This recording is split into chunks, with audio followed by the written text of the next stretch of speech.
Well, we've just got down to Mollyvoss Harbour and we've been told there's a boat about to arrive.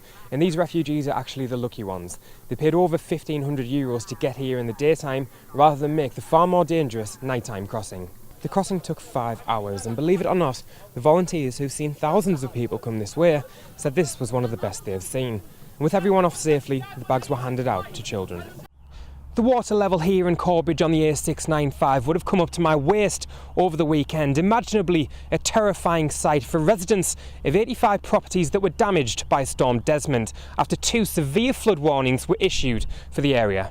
Cars, buildings and roads didn't survive the storm which could have caused a whole lot more damage if it wasn't for these new £400,000 worth of flood defences, even though water spilled over the top of them over the weekend. Fire broke out in Card Bar earlier on this morning. Surrounding roads were closed and businesses in the immediate vicinity were evacuated. Card Bar is situated on Cross Street, which is just down from Westgate Road before you reach Clayton Street. And thick plumes of smoke could be seen across Newcastle throughout the day, with many streets being closed to the public after smoke engulfed the area. There are reports this morning that people may have been trapped on the upper floors of the buildings. From what I understand, Card Bar is the ground floor and the other floors, the top 3 floors, are residential. And I spoke to Assistant Chief Fire Officer John Baines about where the fire service is at with its investigation.